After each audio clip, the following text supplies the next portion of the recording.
Assalamualaikum warahmatullahi wabarakatuh. Innal hamdalillah nahmaduhu wa nasta'inuhu wa nastaghfiruh wa na'udzu billahi min shururi anfusina wa sayyiati a'malina may yahdihillahu fala mudhillalah wa may yudlil fala hadiyalah. Asyhadu an la ilaha illallah wahdahu la syarikalah wa asyhadu anna Muhammadan abduhu wa rasuluh. Wa ba'd. Para pemerhati roja, kaum muslimin dan muslimat, rahimani wa rahimakumullah. Alhamdulillah, segala puji hanyalah milik Allah, Rabb semesta alam. Salawat dan salam atas Nabi kita Muhammad sallallahu alaihi wasallam, atas keluarga beliau, sahabat beliau, dan umat beliau sampai hari kemudian. Para pemerhati roja, saudaraku seiman dan seakidah, rahimani wa rahimakumullah. Pada kesempatan pagi ini kita kembali bertemu, masih melanjutkan pembahasan buku Mencetak Generasi Rabbani. Kita akan sampai pada bab yang baru, yaitu agar hadiah dan hukuman menjadi sesuatu yang efektif. Dan sebelumnya kita telah membahas 8 metode pembelajaran, ya. Dapat kita simpulkan bahwa mendidik anak dengan memberikan contoh keteladanan ini akan menghasilkan karakter yang mulia. Pengajaran melalui penuturan kisah maupun bimbingan yang baik bisa meluruskan kekurangan dan kesalahan anak. Memberi wacana positif untuk pembelajaran hidup. Juga membiasakan anak dengan amal-amal kebaikan. Demikian juga dengan memanfaatkan waktu luang, anak dapat menyalurkan potensi yang ada pada dirinya. Potensi tubuh, akal, perasaan untuk sesuatu yang bermanfaat. Kemudian motivasi akan membangkitkan semangat dan persaingan hidup. Nilai kompetitif yang akan didapatnya, yang sehat tentunya, kompetisi yang sehat. Dan itu juga bisa menjadi pemicu, ya, dalam diri si anak untuk mengasah kemampuan dan keterampilan dirinya, untuk menaikkan, ya, kemampuannya. Adapun sanksi atau hukuman itu berfungsi sebagai kontrol terakhir. Seandainya sarana dan metode pembelajaran yang lain itu mentok atau tidak memberikan hasilnya, maka solusi terakhir ataupun kontrol terakhir adalah sanksi ataupun hukuman. Nah, berikut kita akan membahas, ya, lebih lanjut tentang hukuman. Sebelumnya kita sudah jelaskan bahwa dalam pendidikan hukuman itu bukan tujuan. Dia hanyalah sarana, wasilah, media agar masalah-masalah yang ada pada anak bisa selesai. Ada 2 hal, ya, pendekatan positif dan negatif. Pendekatan positif itu berupa hadiah, pemberian, gift, ya, kepada anak, apresiasi. Dan juga hukuman. Ini adalah salah satu sisi, ya, untuk menyelesaikan, ya, masalah-masalah yang ada pada anak. Bagaimana 2 hal ini, yaitu hadiah dan hukuman, bisa menjadi sesuatu yang efektif, ya, dalam pendidikan yang kita berikan kepada anak. Ya, tentunya tujuan pemberian hadiah ataupun hukuman adalah untuk memperbaiki dan mengikis keburukan perilaku anak. Ya, dengan hadiah kita juga bisa memperbaiki anak. Sebagaimana halnya hukuman. Ya, dapat kita katakan, ya, atau dengan kata lain, fungsi keduanya sama seperti obat bagi orang yang sakit. Ya. Jadi hadiah itu juga bukan untuk pamer atau untuk semata-mata menghambur-hamburkan harta atau untuk sesuatu yang tidak berguna. Itu adalah hadiah yang sama sekali tidak efektif, ya, dan terkesan mubazir atau kontraproduktif bahkan. Jadi hadiah yang kita maksudnya adalah hadiah yang bisa berfungsi sebagai sarana untuk memperbaiki keadaan atau meningkatkan, ya, kemampuan anak.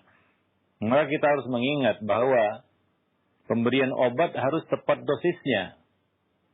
Ya, kita katakan tadi bahwa hadiah harus kita tempatkan, dudukkan seperti obat. Maka ada dosisnya, ada takarannya. Demikian juga hadiah. Seperti kita singgung tadi, ada orang tua yang jor-joran memberikan hadiah kepada anaknya. Ini juga nggak positif. Ini bahkan bisa menjadi sesuatu yang kontraproduktif. Ya, menjadi sesuatu yang hadiah itu bisa menjadi bencana ataupun musibah ya bagi si anak dan orang tua. Ya, apabila dosisnya tidak tepat.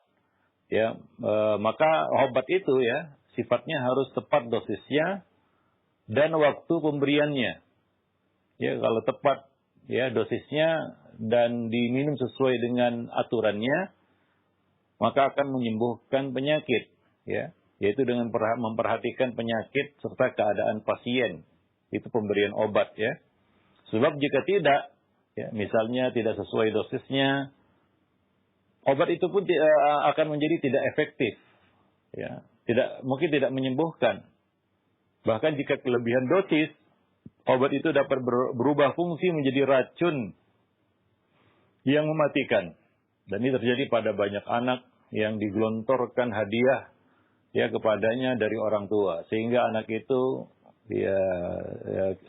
hadiah-hadiah tersebut ya tidak memberikan hasil yang positif bagi si anak. Anak itu menjadi manja dan kecanduan hadiah ya, selalu meminta menuntut hadiah kepada orang tuanya. Kalau nggak diberi dia mengamuk.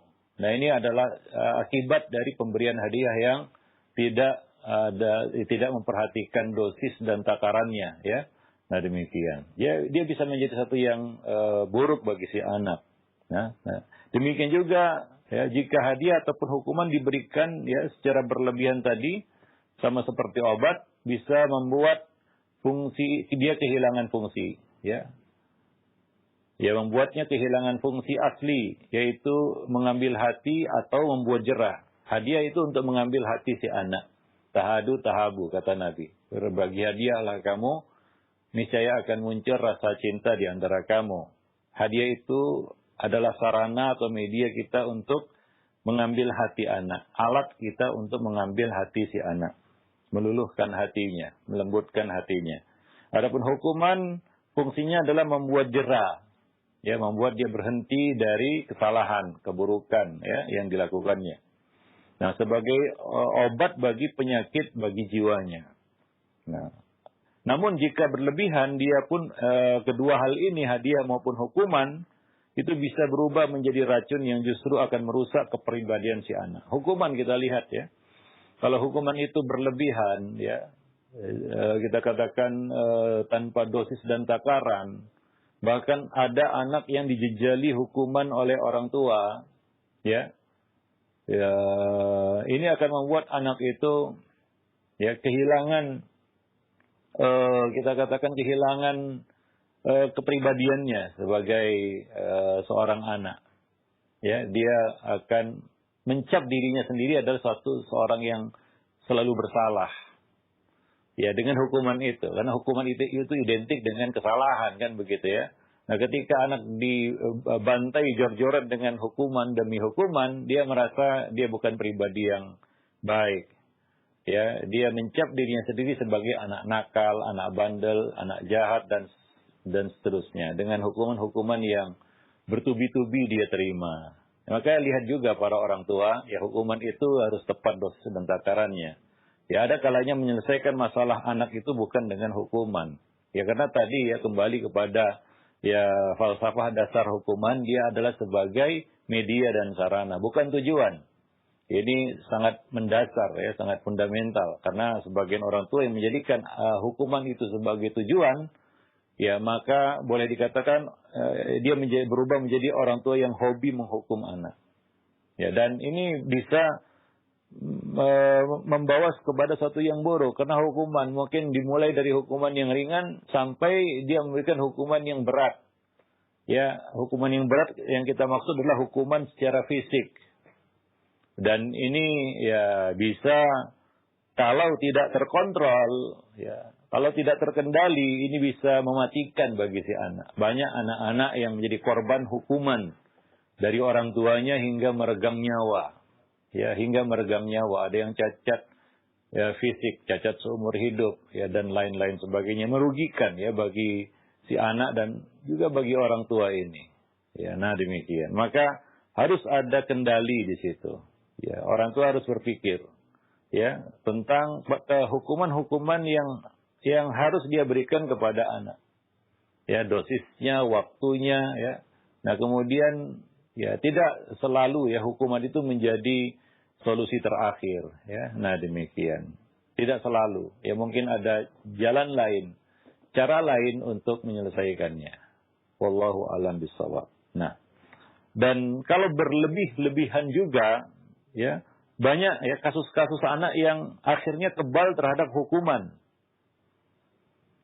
Ya, dia tidak takut menghadapi hukuman. Hukuman dia jalani dengan senyuman. Ya. Senyuman kebanggaan begitu, bangga dihukum.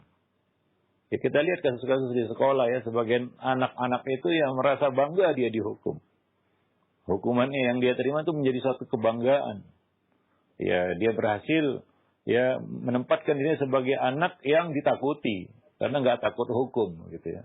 Nah, nggak takut hukum. Dan mungkin perilakunya malah semakin buruk setelah diberi hukuman. Ya, nah ini satu sisi tentang hukuman yang berlebihan. Maka hati-hati ya, baik itu di rumah maupun di sekolah, di lembaga-lembaga pendidikan. Ini satu bagian yang berat ya.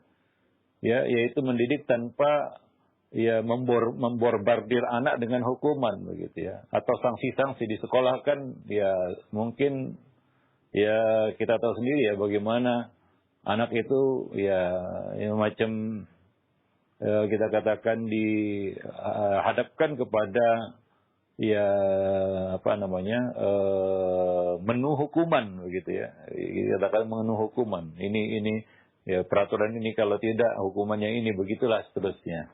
Ya, nah demikian ya. Nah itu satu sisi. Dan sisi yang lain, kasus ketergantungan anak terhadap hadiah. Sehingga yang jadi tujuannya adalah dapat hadiah itu dari orang tuanya. Sebelum dia dapat hadiah, dia tidak bersedia berbuat kebaikan. Ya, nah hingga akhirnya ada sebagian anak yang ngamuk kalau nggak diberi hadiah. Karena sudah terbiasa diberi hadiah. Ya, sudah menjadi rutinitas dia menerima hadiah. Dan ini akan menyebabkan anak itu juga akan lemah mentalnya. Ya, kurang memiliki semangat untuk berkompetisi. Ya, karena dia sudah terbiasa menerima itu tanpa ada prestasi yang dia hasilkan. Tanpa ada sesuatu yang dia buat. Ya, nah jadi bukan tidak sayang anak ya. Sebagian orang tua memberikan hadiah kepada anaknya dengan alasan sayang anak. Ya, enggak begitu juga ya. Bukan berarti kita harus jor-joran ya menggelontorkan hadiah kepada anak. Nah, ini bisa menjadi racun bagi si anak ya, tidak menjadi obat ya bagi si anak. Nah, demikian ya. Dan fenomena seperti ini nyata-nyata sering kita jumpai ya di dalam ya kehidupan. Nah, maka disinilah pentingnya peran orang tua, pendidik ya, untuk ya bisa memberikan kesetimbangan ya. Kita katakan setimbang antara hadiah dan hukuman. Nah, ini yang perlu kita ketahui. Yang pertama adalah setimbang ya di dalam memberi hadiah dan hukuman.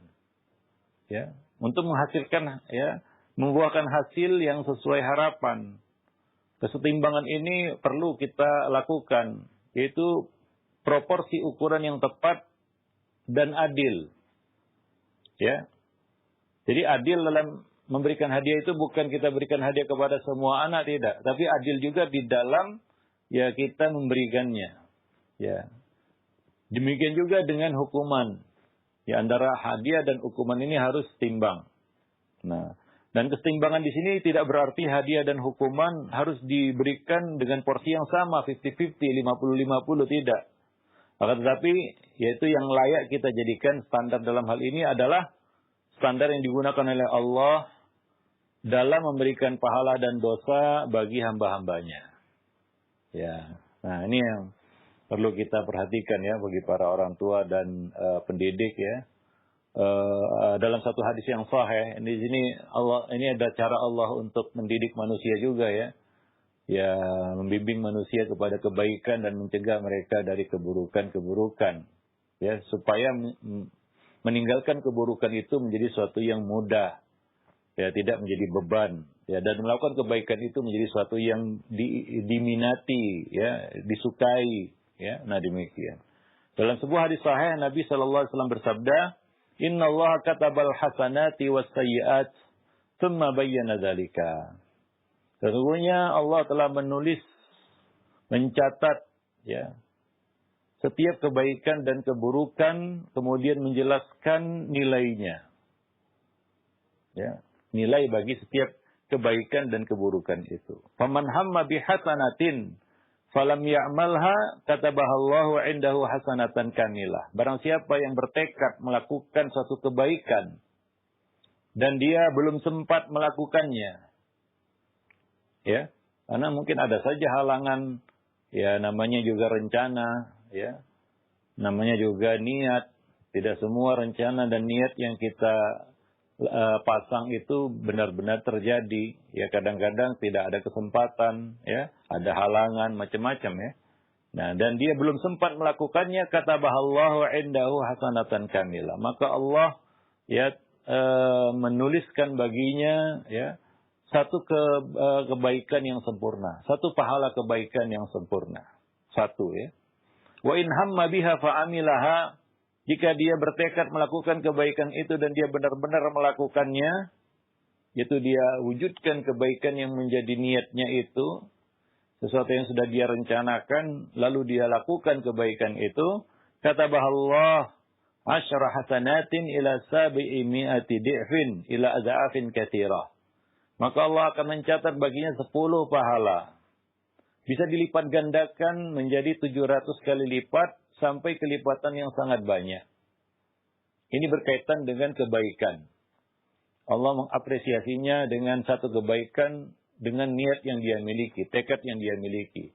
Dan 10 kali lipat jika dia benar-benar melakukannya. Wa in hamma bisayyi'atin falam ya'malha katabahallahu 'indahu hasanatan kamilah. Jika dia berniat melakukan satu keburukan dan dosa, dan dia tidak melakukannya, maka Allah akan menulis baginya satu pahala yang sempurna. Karena menahan diri dari keburukan, ini adalah kebaikan. Maka dalam pendidikan juga ini harus kita jadikan catatan, ya, ketika anak menahan dirinya untuk tidak berbuat salah, ya, dia menjaga dirinya untuk tidak melakukan satu keburukan, apresiasi itu. Kita harus memberikan apresiasi kepadanya ketika dia tidak melakukan kesalahan. Dia tidak melakukan satu keburukan atau pelanggaran. Ya, kadang-kadang orang tua menganggap sudah seperti itulah seharusnya, tidak perlu diapresiasi. Dia harus menjalankan dan tidak melanggar peraturan misalnya. Tapi ketika dia tidak melanggar, dia patuh dan dia menghindari, ya, larangan-larangan, ya, dia tidak begini, tidak begitu, orang tua tidak memberikan apresiasi apa-apa. Dianggap ya sudah sewajarnya, sudah seharusnya, sudah seyogianya dia begitu. Hingga anak, ya, merasa tidak ada lebihnya, dia menahan diri dari keburukan. Ya, dia menahan diri dari berbuat kesalahan ataupun berbuat dosa ataupun pelanggaran. Maka di sini Allah Subhanahu wa taala memberikan satu apresiasi kepada orang yang menahan diri dari berbuat keburukan yang sudah dia rencanakan, adalah dapat satu pahala yang sempurna.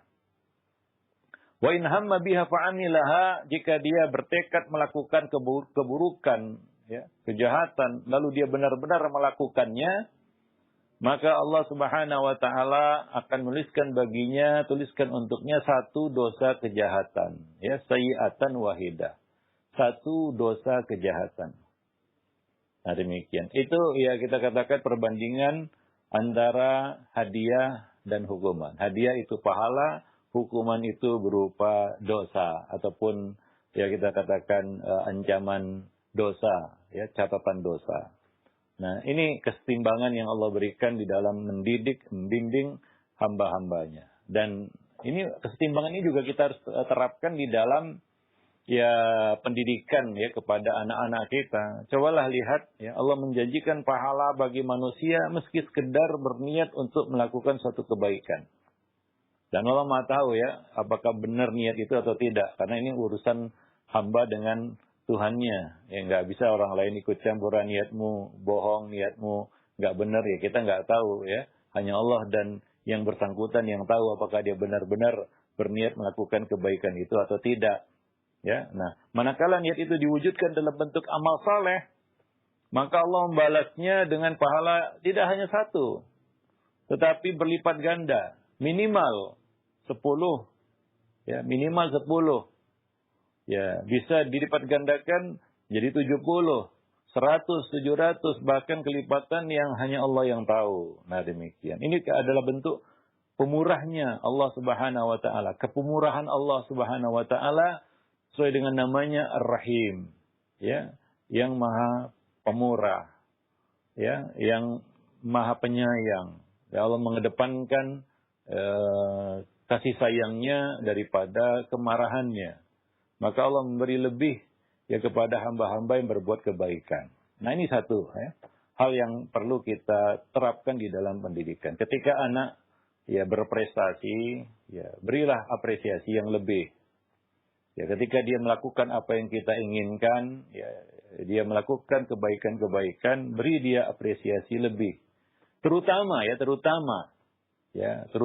anak-anak ya di usia-usia pertumbuhan perkembangan, yaitu basuta, bawah 10 tahun. Ini penting untuk mengedepankan pendekatan positif, yaitu hadiah daripada hukuman, dan hukuman memang belum boleh diberikan kepada mereka. Artinya nggak ada pilihan bagi orang tua selain melakukan pendekatan positif dengan hadiah. Ya, ini waktu kita mengambil hati si anak. Ya, dan betul-betul ya dia itu suka untuk melakukan kebaikan-kebaikan itu. Karena dia mendapatkan suatu balasan yang baik ya dari kebaikan yang dilakukannya. Hingga dia menyukai dan menyintai kebaikan itu. Wallahu a'lam bishawab. Ya, nah demikian. Ya, jadi kadang-kadang ya orang tua itu begitu pelit ya untuk memberikan apresiasi ketika anak itu berprestasi. Dan kadang-kadang hadiah itu diberikan tanpa prestasi yang dia buat. Ya. Diberikan begitu saja. Nah, ini yang tidak tepat ya pemberiannya. Mungkin tidak tepat pemberiannya. Seperti obat juga. Kalau diberikan pada waktu yang tidak tepat, ya mungkin juga kurang ya memberikan hasil. Ya, obat itu kurang memberikan hasil. Nah, demikian juga dengan hadiah. Jika tidak tepat waktu memberikannya, pengaruhnya juga mungkin akan kecil. Ya, beda halnya ketika waktu itu tepat untuk memberikan hadiah. Hingga dia, terutama kepada anak-anak ya, di bawah 10 tahun tadi. Hingga dia teringat, wah saya melakukan ini, dapat apresiasi seperti ini. Ya, diapresiasi seperti ini oleh orang tua, oleh ayah dan bundanya. Nah, demikian. Ya, dan itu akan menjadi suatu hal yang dikatakan memorable. Ya, satu yang akan diingatnya terus, itu, momen itu. Ya, nah karena itu adalah momen yang spesial. Ya, nah orang tua juga harus tahu ketika anak itu berprestasi. Prestasi ini bukan hanya menang lomba, ada perlombaan dia menang, bukan itu. Prestasi yang kita maksud di sini adalah ya ketika dia berhasil mengerjakan apa-apa yang kita instruksikan. Itu suatu keberhasilan bagi anak. Kita suruh dia sholat, dia melakukan sholat. Ya, itu diapresiasi. Gak bisa kita katakan, memang ini wajib bagimu untuk mengerjakan sholat. Ya, jangan harap apa-apa. Ya, untuk orang dewasa mungkin iya. Tapi anak-anak beda. Ya, puasa misalnya. Ya. Ketika anak mampu mengerjakan puasa, beri dia apresiasi. Ya, kasih dia hadiah. Seperti yang dilakukan oleh para sahabiah. Mereka memberikan hadiah berupa mainan yang terbuat dari bulu, dari benang wol. Karena anak-anak suka dengan mainan itu. Anak-anak kan suka mainan, kan begitu ya. Nah, apalagi bawah 10 tahun. Mereka suka dan senang. Dan mereka melakukan puasa itu seharian penuh. Ya, nah, mereka lupa makanan ya karena asik dengan mainan itu. Jadi pemberian di sini untuk membuat mereka tambah semangat ya, melecut ya semangat mereka untuk melakukan kebaikan-kebaikan. Nah, demikian ya. Bukan kita katakan sudah seharusnya kamu puasa. Ya, harapkan pahala dari Allah Subhanahu wa taala. Anak belum mengerti itu. Ya. Anak belum mengerti hal-hal semacam itu, ya. Dia masih ya kita katakan ya masih terlalu muda untuk mengerti hal-hal semacam itu. Orang dewasa mungkin, anak dewasa harapkan pahala dari Allah. Ya nanti kamu akan dapat pahala yang berlipat ganda ya. Anak dewasa mungkin ya, sudah balik dia, sudah mengerti. Tapi anak-anak kecil ya perlu kita kita dorong dia dengan hal-hal yang membuat dia senang. Dan itu dilakukan oleh para sahabiyah, ya, para sahabat dahulu. Ya, metode cara seperti itu. Ya, nah demikian. Karena ada sebagian orang tua yang nggak tahu bagaimana cara berpikirnya. Ya, dia mendoktrinkan hal itu. Harapkan pahala macam orang dewasa. Ya tentunya nggak sama. Kita harus mengerti juga psikologi anak begitu ya. Wah, supaya dia nanti tahu bahwasanya dia beramal untuk Allah karena Allah dapat pahala. Itu kan sesuatu yang nggak nampak bagi dia. Ya, nggak nampak, dia tidak melihat itu. Nah, jadi ini sisi yang mungkin perlu kita tiru dari para sahabat. Ya, kalau sahabat melatih mereka seperti anak-anak mereka seperti itu ya. Ya, hadisnya sahih riwayat Bukhari dari Rubai' binti Muawiz ya. Ya, bagaimana mereka melatih anak-anak mereka untuk berpuasa dengan memberikan hadiah berupa mainan. Nah demikian. Begitu anak-anak sahabiyah ya. Itu anak-anak ya anak-anak dengan dunianya. Maka ya sekali lagi orang tua ada yang kadang-kadang nggak mengerti yang dihadapinya makhluk kecil, anak-anak ya, yang pikirannya itu, akalnya itu belum seperti orang dewasa. Karena kita juga diprotes dan dikatakan, ya Ustaz, bukankah lebih baik anak itu dipancing dengan pahala? Kita katakan kepadanya, nak, kalau melakukan puasa ini dapat pahala. Nanti kamu dapat pahala 10 kali lipat. Iya. Itu benar apa yang dikatakan oleh orang tua. Tapi bagi anak-anak, itu kan sesuatu yang dia bingung. Dia dapat pahala, tapi saya lapar katanya. Dia lapar, ya dia mati-matian mungkin untuk berpuasa menahan diri dari makanan. Nah, ini kan terlalu ya kita katakan ya berat bagi si anak jadinya ya. Nah demikian. Buat mudah. Ya, sesuatu itu kalau bisa dibuat mudah jangan dibuat susah. Apalagi terhadap anak-anak. Bagaimana mudahnya bagi anak-anak gitu. Ini pendekatan yang harus kita lakukan. Jangan kita lihat dari sisi orang dewasa dan kita anggap itu baik. Ya bagi orang dewasa baik mungkin. Ya, nah motivasi seperti itu, tapi tidak bagi anak tentunya ya, para pemerhati roja kaum muslimin dan muslimat yang dimuliakan Allah. Wallahu a'lam bishawab. Sekali lagi ya, pengalaman pribadi nggak jadi acuan di sini. Karena banyak orang, wah Ustaz, dia yang itu berhasil. Siapa dia? Apakah dia acuan di dalam pendidikan yang dicontohkan Nabi SAW dan para sahabat? Nah, ini yang harus kita mengerti. Kadang-kadang ya keberhasilan sebagian orang itu tidak berlaku umum. Mungkin dia berhasil memberikan bagi anaknya, tapi kan tidak umum bagi semua anak. Bisa seperti itu, bisa mengerti seperti itu. Ini yang harus kita pahami ya, karena ya kadang-kadang ada orang yang membuat konsep metode sendiri begitu ya. Mungkin kebetulan berhasil, mungkin kebetulan ya pada anak-anak tertentu gitu. Tapi itu yang kita jadikan acuan di sini adalah apa yang kita lihat dan saksikan dan kita dapati dari para teladan kita ya Nadim. Dan juga secara kita katakan ilmiah. Ya, kita tahu ya anak itu berbeda dengan orang dewasa. Jadi pendekatannya juga nggak sama. Nah, demikian. Wallahu a'lam bishawab. Nah, jadi demikian. Ya. Jadi berdasarkan kebijakan ilahi yang maha adil, Allah justru memperketat aturan pemberian dosa, hukuman. Nah, kita tadi ya tentang hadiah. Sekarang hukuman Allah Subhanahu wa taala perketat aturan pemberian dosa bagi hamba-hambanya. Ketika manusia berniat melakukan satu kesalahan, itu tidak dicatat sebagai dosa, belum. Ya. Kecuali niat itu benar-benar dilakukan. Jika ia membatalkan niat bodohnya karena Allah, ya, maka ia dapat pahala.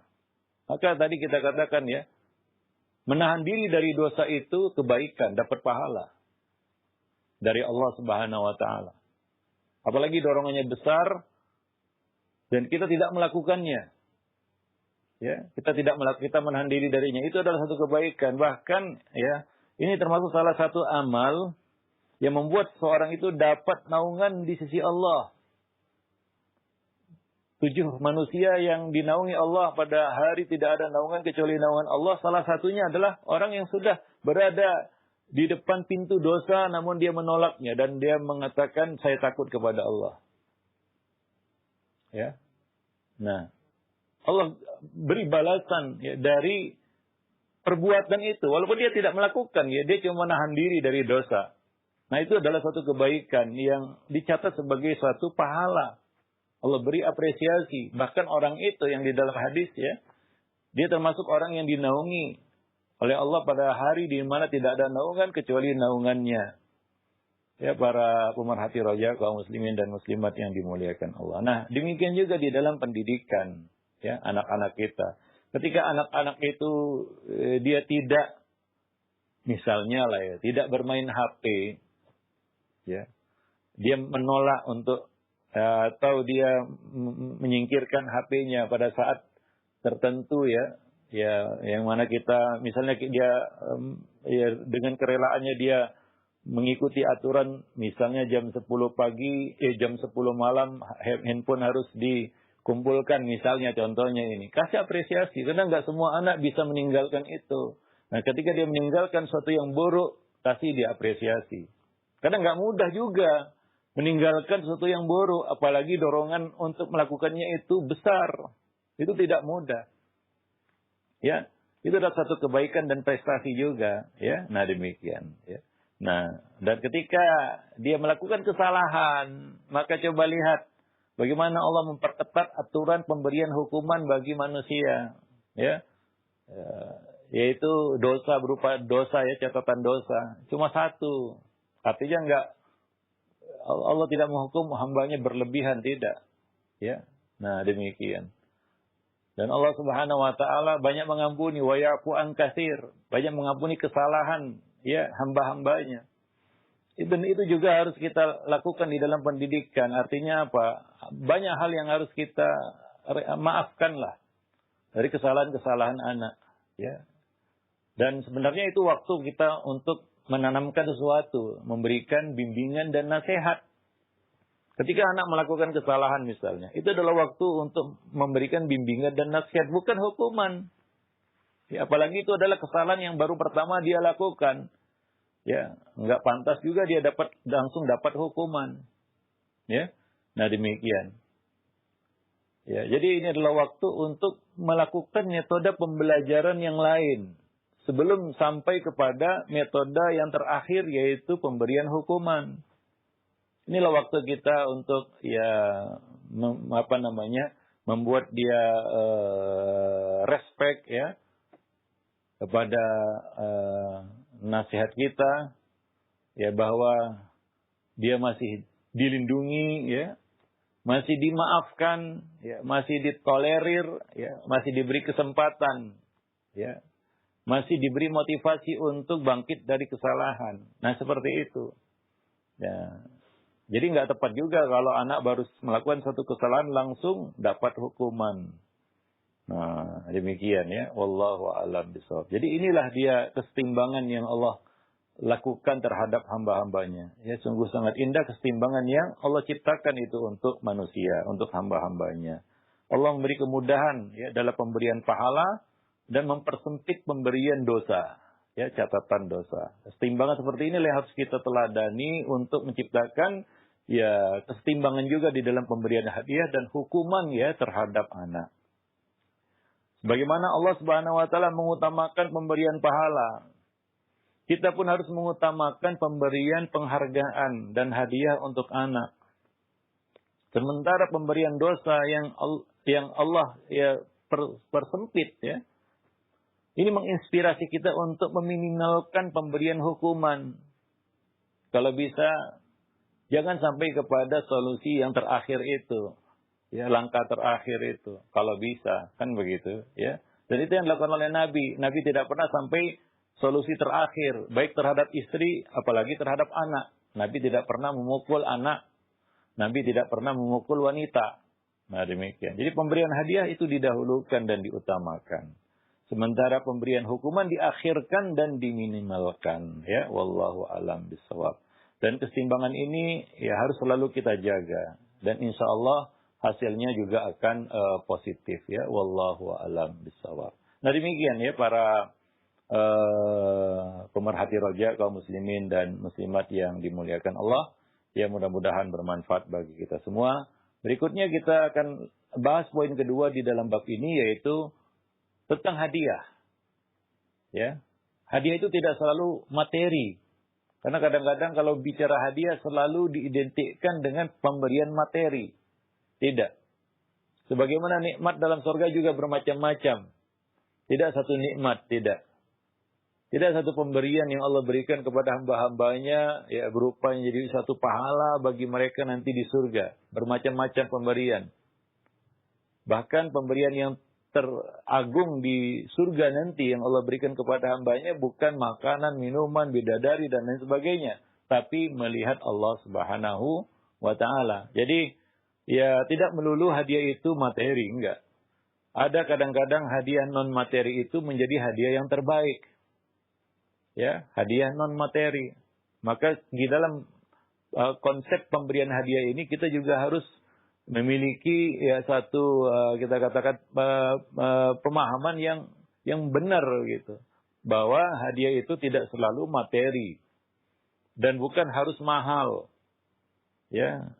Nah, itu akan kita bahas nanti pada pertemuan yang akan datang insya Allah. Nah, untuk pertemuan kali ini kita rasa cukup sampai di sini. Aku lu qouli hadza astaghfirullah li wa lakum lisairil muslimin innahu huwal ghafurur rahim. Nah, baik, syukran atas penjelasan Ustaz. Materi yang disampaikan dari pembahasan kitab atau buku Mencetak Generasi Robbani masih selanjutan dari pertemuan yang lalu. Yang mudah-mudahan ini bermanfaat untuk kita semua. Dan selanjutnya kami buka sesi interaktif, sesi soal jawab.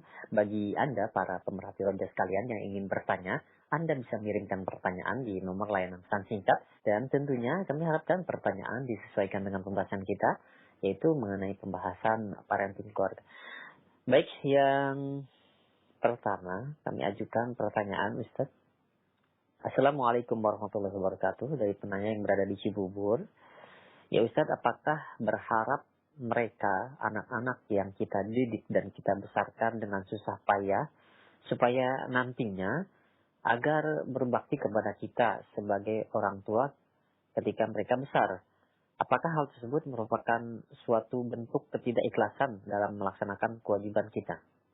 Ya, tentunya tidak ya. Kadang yang kita harapkan itu doa mereka ya. Waladun solihun yad'u lahu. Ini salah satu ya kita katakan motivasi yang diberikan Nabi kepada kita agar mendidik anak itu dengan sungguh-sungguh. Salah satu motivasinya adalah apa? Nah, ini merupakan salah satu amal yang tidak terputus, yang berkelanjutan, berkesinambungan. Ya, walaupun kita sudah nggak ada lagi di muka bumi, tapi kita masih berharap dari doa anak-anak kita. Ya, Nabi mengatakan, "Idza mata ibnu Adam inqata'a anhu sa'iru amalihi illa min thalath." Jika mati anak Adam, maka terputuslah seluruh amalnya kecuali dari 3 perkara. Salah satunya adalah waladun salihun yad'u lahu. Anak soleh yang selalu mendoakannya. Anaknya yang soleh yang selalu mendoakannya. Yang mendoakan orang tuanya. Ini yang kita harapkan dari mereka. Jadi itu tidak identik dengan, wah ini berarti nggak ikhlas, tidak. Ya. Bahkan itu salah satu motivasi. Sama seperti Allah memotivasi kita dengan surga. Kalau kita beramal untuk dapat nikmat surga, apakah nggak ikhlas? Ya, itu tidak menunjukkan ketidakikhlasan, tidak. Kalau begitu, menjadi satu yang negatif kalau cerita tentang surga. Ya, menjadi satu yang negatif. Nabi mendorong kita dengan nikmat-nikmat surga. Barang siapa melakukan ini, dapat pahala ini, dapat nikmat ini, dan lain sebagainya. Ya, nah kalau kita identikan ya mengharap balasan itu sama dengan tidak ikhlas, enggak. Justru ya kita mengharapkan kebaikan dari kebaikan yang kita lakukan ya. Wallahu a'lam bishawab. Karena kadang-kadang banyak orang yang salah paham. Ya, salah satu fungsi Allah bercerita banyak dan lebih banyak ya tentang surga di dalam Quran daripada tentang neraka adalah untuk memberikan motivasi, menaikkan gairah kita, ya keseriusan kita, kesungguhan kita untuk mendapatkan nikmat-nikmat itu. Ada bidadari di sana, ada segala kenikmatan, ada istana, ada macam-macam nikmat yang Allah ceritakan di dalam Al-Quran. Ya, kalaulah itu semua membuat kita tidak ikhlas, ya. Nah, tentunya yang jadi pertanyaan, kenapa itu diceritakan? Lebih bagus nggak usah diceritakan supaya kita betul-betul ikhlas. Kita nggak tahu apa balasannya, apa itu surga. Kita nggak perlu tahu tentang surga kalau konsep seperti itu benar. Karena sebagian orang ada yang mengatakan kalau kita beramal untuk masuk surga berarti nggak ikhlas. Itu adalah satu yang sangat-sangat keliru, ya. Itu bukan konsep Islam. Ya, Allah cerita tentang surga di dalam Al-Quran, Nabi cerita tentang surga di dalam hadis-hadis yang sangat banyak. Itu saja untuk memancing ya kesungguhan kita untuk meraihnya. Ya, nah demikian. Wallahu a'lam bishawab. Iya, baik. Sekarang saya atas jawaban Ustaz, demikian untuk yang bertanya. Dan selanjutnya kami ajukan kembali ada pertanyaan dari Muhammad. Ya, dari Muhammad. Abu Muhammad dari Bogor. Ya Ustaz, saya ingin bertanya bagaimana caranya melatih kesabaran saat mengajarkan hafalan kepada anak umur 8 tahun. Karena setiap saya melatih hafalannya, saya sering marah-marah dan emosi, kadang tidak terkontrol. Mohon nasihatnya Ustaz. Ya, masalah ini harus kita lihat dari banyak sisi juga ya. Satu dari sisi kemampuan anak juga ya. Ada sebagian anak yang kemampuan hafalannya terbatas. Ya nggak bisa kita samakan, kita banding-bandingkan dengan anak-anak yang lain. Ya kita harus tahu juga kemampuan anak kita, di mana potensi anak kita. Ya mungkin dia punya potensi kebaikan di sisi yang lain, bukan dari sisi hafalannya mungkin. Ya ada yang menonjol dari sisi yang lain yang perlu kita eksploitasi. Ya kita explore ya ke sisi-sisi positif ataupun kelebihan-kelebihan si anak ini. Ya, nah demikian. Nah, kalaulah memang ya ternyata hafalannya kekuatan hafalannya ya payah lah kita katakan ya, atau tidak kuat ya jangan dipaksakan juga, jangan kecewa, itu memang dari kata orang dari sononya seperti itu ya sudah ya. Dan mungkin dia diberi anugerah dari sisi yang lain. Ini harus diketahui oleh para orang tua ini yang pertama itu ya. Yang kedua, ya sisi yang kedua adalah ya ini faktor eksternal. Ya, biasanya ya kalau kita bicara normal ya hafalan itu berkaitan dengan murojaah. Ya. Semua hafalan itu kaitannya dengan murojaah. Kecuali kasus khusus ya anak-anak yang memang jenius ya mungkin ya sekali lihat, sekali baca, sekali dengar hafal. Enggak semua anak seperti itu. Ya, kenyataannya enggak semua anak ya sekali dengar, sekali lihat, sekali baca hafal, enggak semua ya. Kebanyakannya ya sebaliknya dia perlu murojaah. Ya mengulang-ulang. Hafalan itu ya kuncinya ya diulang-ulang. Ya, Nabi mengatakan ta'ahadul Quran. Ulang-ulangi Al-Quran. Ya, fa innahu asyaddu tafallutan minal ibili an iqaliha.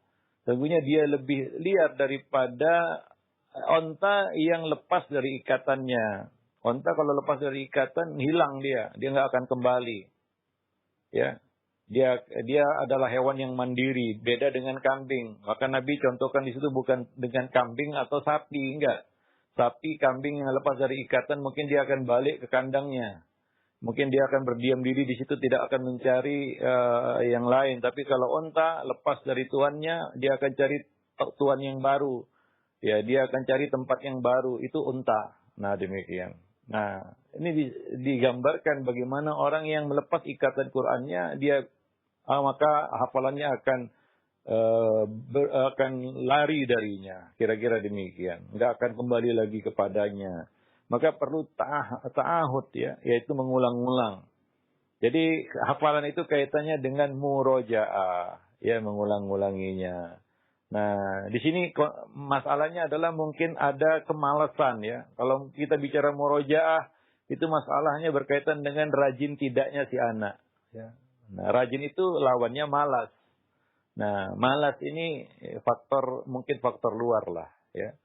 ya kondisi lingkungan ya yang membuat dia malas gitu ya, sehingga nggak ada kesungguhan untuk murojaah hafalannya, hingga jadi lemah kan begitu ya. Wajar dia nggak hafal karena dia nggak pernah murojaah.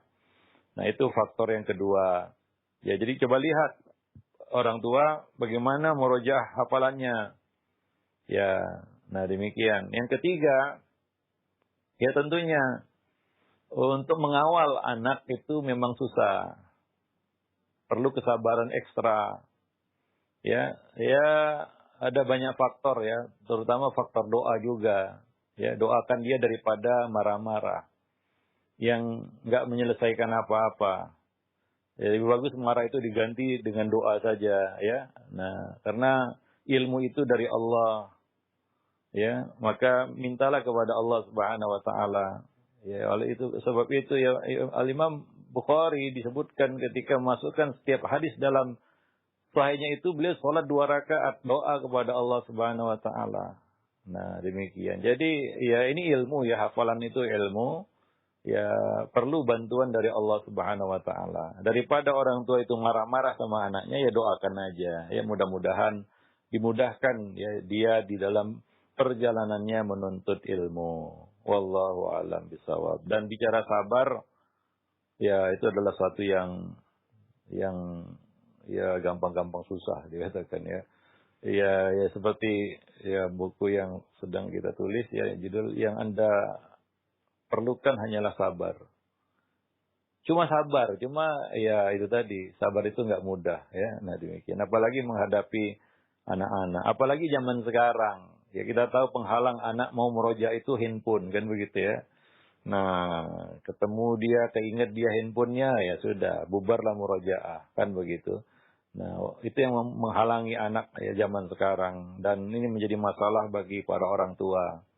Bagaimana bisa mengontrol hal itu? Ya belum lagi ya kita katakan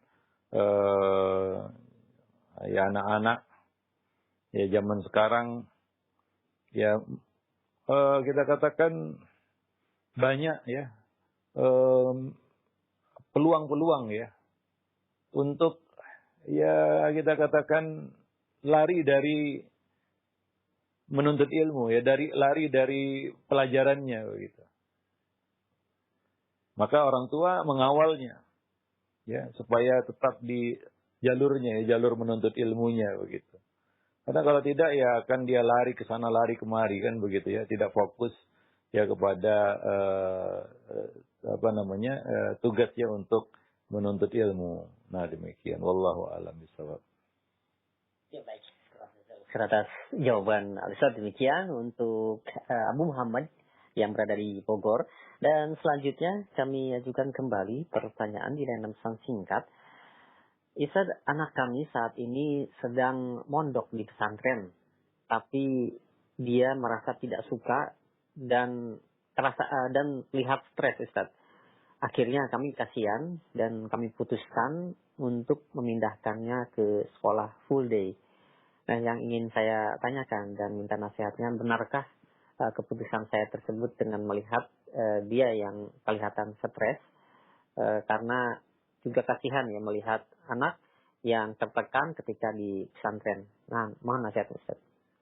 Iya, mau di pesantren, mau di sekolah full day, yang jelas dia harus diberi kesempatan untuk menuntut ilmu ya, karena banyak ya lembaga-lembaga pendidikan dengan berbagai macam bentuknya. Bahkan ada orang tua yang menempuh ya kita katakan jalur pendidikan homeschooling kan begitu ya. Nah itu sah-sah saja di mana di sekolah full day, yang jelas lembaga pendidikan itu bertanggung jawab itu aja. Mau dia pondok, mau dia full day, mau dia homeschooling atau lain-lain sebagainya, banyak bentuk-bentuk pendidikan hari ini ya.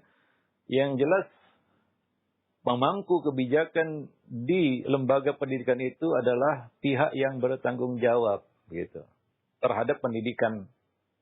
Nah, masalah anak betah nggak betah itu masalah habitnya, kebiasaannya. Ya, mungkin tidak semua anak ya siap untuk mondok ya, kira-kira demikian ya. Nah, suatu hal yang nggak biasa. Jadi hal ini juga kadang-kadang perlu pemantauan yang rutin dari orang tua. Ketika masukkan anaknya ke pondok, jangan dilepas begitu saja. Coba lihat perkembangannya. Kunjungi. Harus ada kunjungan rutin. Ya, dan harus dikunjungi. Karena yang paling tahu tentang anak itu orang tua biasanya. Kecuali orang tua yang mungkin nggak memperhatikan itu ya. Ya, dia kunjungi, dia pantau ya, dia lihat perkembangannya ya, dan dia juga harus tahu bagaimana kondisi psikologi si anak di situ ya, ada masalah-masalah apa ya. Nah, ini harus dia pantau terus dan berkomunikasi dengan pihak sekolah ataupun pihak penyelenggara pendidikan itu. Kalau ada masalah-masalah, ya jangan kita katakan dipaksa juga, kadang-kadang itu menjadi satu yang buruk ya. Nah, ya, jadi demikian. Jadi kita tidak katakan yang paling ideal itu anak itu harus mondok, yang paling ideal itu ya full day, tidak. Tergantung orang yang menjalankan lembaga pendidikan itu ya. Nah, demikian. Pihak yang menjalankan pendidikan itu, bagaimana konsep mereka, bagaimana kita katakan metode yang mereka terapkan. Kadang-kadang ada yang berantakan juga, ya, pondok yang tidak menerapkan metode pendidikan yang tepat, longgar misalnya, atau ya tidak ada konsep misalnya. Nah, di sini kalau seperti itu, tentunya mondok dalam kondisi seperti itu tidak ideal jadinya. Jadi kita tidak katakan yang paling baik itu mondok, yang paling baik itu full day, tidak. Tergantung ya bagaimana ya pihak yang menyelenggarakan pendidikan itu. Ya, kadang-kadang ada orang yang tidak punya latar belakang pendidikan. Mendidik itu agak susah. Nah, demikian ya, wallahu alam bisawab. Dan tentunya di sini ya peran orang tua ya nggak bisa dikesampingkan. Artinya ya, guru di sekolah jangan diharapkan terlalu banyak untuk bisa menyelesaikan semua masalah anak-anak kita. Mereka dengan segala keterbatasannya dan menghadapi banyak murid juga, ya. Kadang-kadang ya guru juga mengharapkan ya partisipasi yang penuh dari orang tua sebenarnya. Karena mereka juga bukan serba bisa dan pasti bisa mengatasi semua masalah anak, enggak juga. Dengan segala keterbatasan ya, SDM dan lain-lain sebagainya. Ya, sekolah-sekolah itu ataupun pondok-pondok itu. Jadi ya ini kerjasama, perhatian dan kita katakan partisipasi dari orang tua yang aktif ini sangat-sangat diperlukan ya. Nah, demikian. Wallahu a'lam bishawab. Saya kira nggak semua guru itu tahu tentang latar belakang anak. Mungkin nggak tahu dia. Yang paling tahu adalah orang tua. Nah, sekolah juga jangan merasa super duper gitu ya.